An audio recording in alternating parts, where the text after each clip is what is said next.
जीवन की मौलिक इकाई कोशिका। यह अध्याय आपको सभी जीवित जीवों के मूल निर्माण खंड कोशिका से परिचित कराता है। जिस तरह एक इमारत ईंटों से बनी होती है, उसी तरह जीवित चीजें कोशिकाओं से बनी होती हैं। एक कोशिका की खोज। रॉबर्ट हुक 1665 में। रॉबर्ट हुक पहले व्यक्ति थे जिन्होंने कोशिकाओं का अवलोकन किया। उन्होंने अपने स्वयं के निर्मित सूक्ष्मदर्शी के नीचे कॉर्क के एक पतले टुकड़े को देखा और मधुमक्खी के छत्ते जैसी छोटी छोटी संरचनाएं देखीं। उन्होंने इन्हें कोशिकाएं सेल्स कहा। ल्यूवेनहॉक बाद में एंटोनी वॉन ल्यूवेनहॉक ने बैक्टीरिया और शुक्राणु जैसे जीवित कोशिकाओं का अवलोकन किया। दो सजीव किससे बने होते हैं? जीवित जीवों को उनमें मौजूद कोशिकाओं की संख्या के आधार पर मोटे तौर पर वर्गीकृत किया जा सकता है। एक कोशिकीय जीव। ये जीव एक ही कोशिका से बने होते हैं। यह एक कोशिका पोषण, श्वसन और उत्सर्जन जैसे सभी आवश्यक जीवन कार्यों को करती है। उदाहरण अमीबा, पैरामीशियम, बैक्टीरिया। बहुकोशिकीय जीव। ये जीव अनेक कोशिकाओं से बने होते हैं।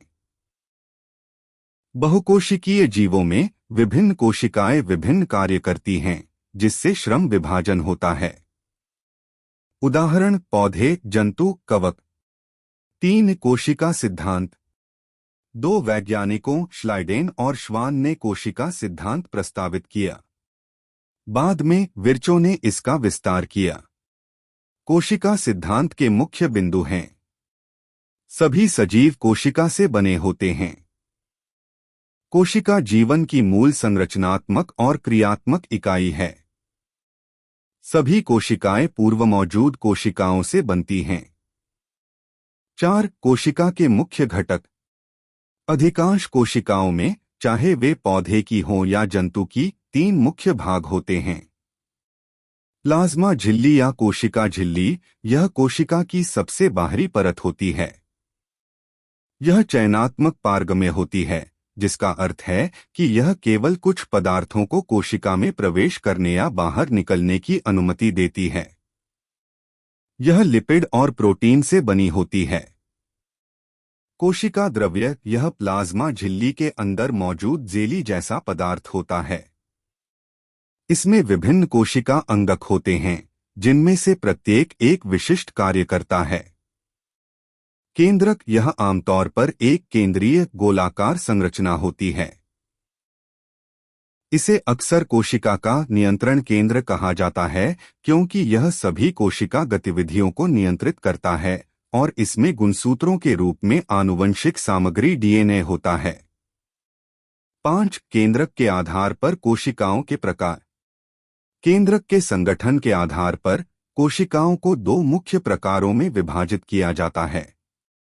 प्रोकैरियोटिक कोशिकाएं। ये आदिम कोशिकाएं होती हैं। इनमें सुस्पष्ट केंद्रक नहीं होता। आनुवंशिक सामग्री कोशिका द्रव्य में न्यूक्लियोइड नामक क्षेत्र में बिखरी रहती है। इनमें अधिकांश झिल्लीबद्ध अंगक भी नहीं होते। उदाहरण बैक्टीरिया। यूकेरियोटिक कोशिकाएं। ये उन्नत कोशिकाएं होती हैं। इनमें एक केंद्रक झिल्ली से घिरा सुस्पष्ट केंद्रक होता है।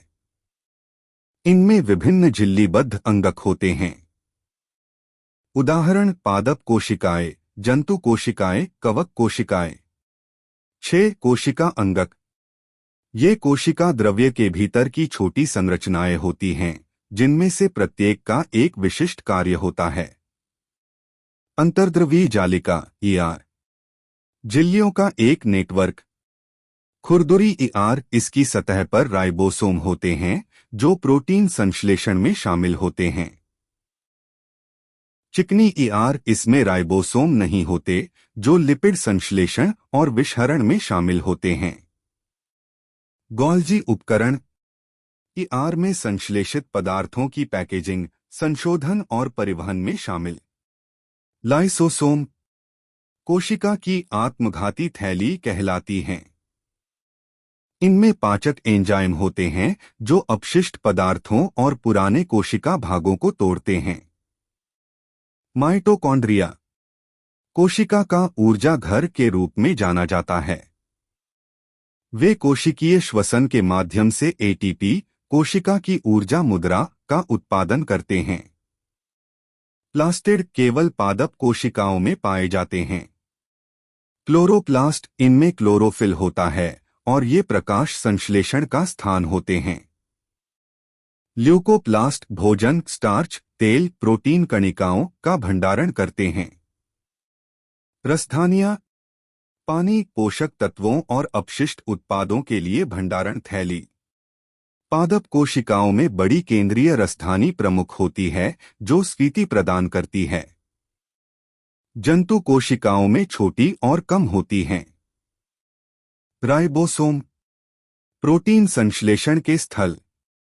वे कोशिका द्रव्य में मुक्त रूप से आर से जुड़े हुए पाए जाते हैं।